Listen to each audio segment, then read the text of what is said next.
Okay, how does magnesium function in the body? Very quick idea to help see how the structures of the body have changed over the last couple of centuries, probably a little bit more than that, with the rise of sugar consumption and refinement of food and everything else that happened since Napoleon on down to where we are today. Wars and the food of transport. And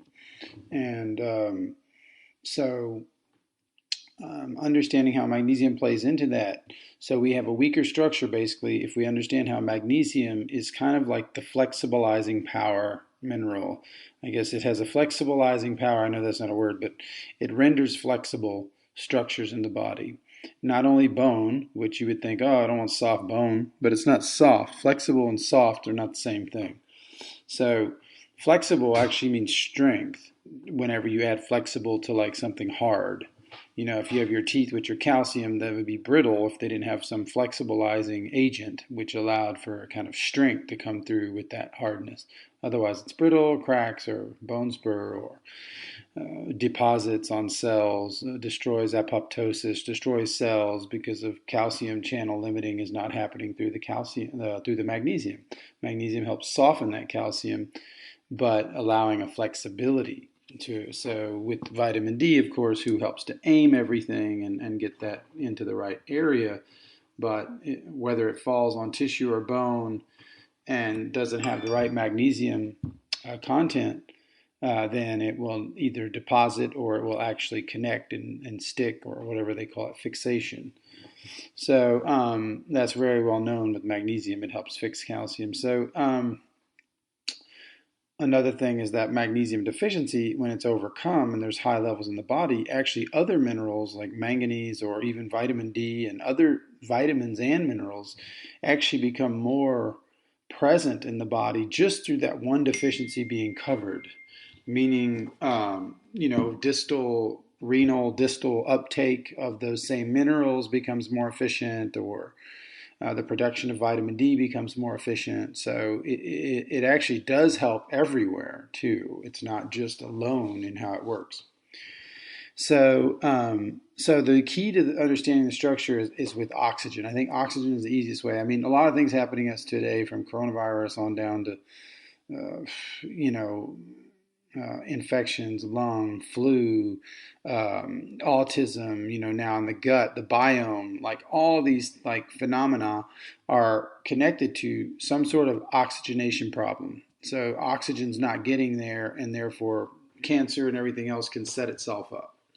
And so, or whatever type of yeast which may grow, low oxygen or low light or different types of things which we want to have a right balance of and not overtake the system.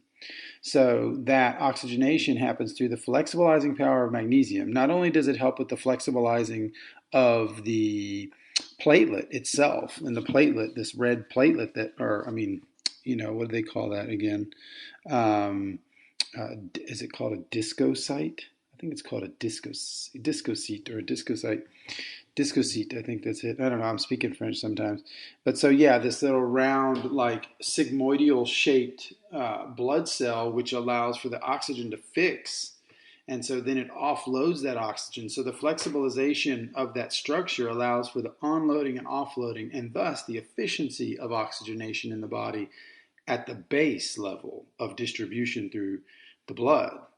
Now, that's just one level. There's other levels too in the structural level. Imagine your eyes, where you have a very tight oxygenation. And that's why diabetics, which we used to give magnesium to before we had synthetic medication, um, are greatly affected by any sort of blood problem, because the blood has a harder time getting through all those little canals. And if it's sticky, or if it's got too much of this, that, and the other, not enough minerals or whatever, it throws the balance off, then it can't move perfectly through that structure and deliver oxygen. So that's what magnesium does, and that's what the French had discovered in the 1930s when they compared the soil deficiency to in France to the cases of cancer. Is they were starting to understand that there was a structural thing happening due to magnesium. So magnesium in the structure was less there, so less magnesium at high levels throughout the life cycle. Therefore, less magnesium in your eyes, your brain, your heart, your bones, your tissue, your tendons, everywhere. And so this is creating kind of a system where oxygenation becomes harder and harder because the flexibilization of that structure, imagine that structure doesn't breathe as well. You can kind of see it that way. Like the magnesium helps with that kind of not only viscosity and flexibility, it does both. I used to call it like traction viscosity, which is a very like quantized type of viscosity. But either way, it's a type of viscosity and flexibility at the same time. And there is a connection between the two. It's like a well-oiled machine, or well-oiled, like I guess you could say, like if you're massaging someone, there's a viscosity and it's allowing for a smoother massage or whatever that is. So this notion that magnesium is deficient, this is a 200-year deficiency easily. So we're well within this deficiency, and so a lot of our structures from calcium deposition all throughout arthritis and all these other conditions which we attribute to age can all, of course we do calcify with age, but we typically don't have this kind of really sick, heavily medicated third age that we're having now, or fourth age, or whatever you want to call that. But so it's not like we're, a lot of the old timers from the past, they would stay strong until really close to the end, and then they just kind of do a little dovetail out.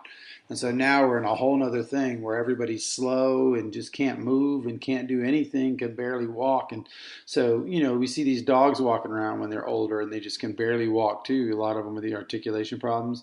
And it's the food too, it's the ash and a lot of the strange stuff, these synthetic vitamins and minerals that they throw in all the food, the dog food, and so there's things that are creating this, and so we're contributing to this, and it's not usurer. We just attribute everything to usurer because we're getting stupider.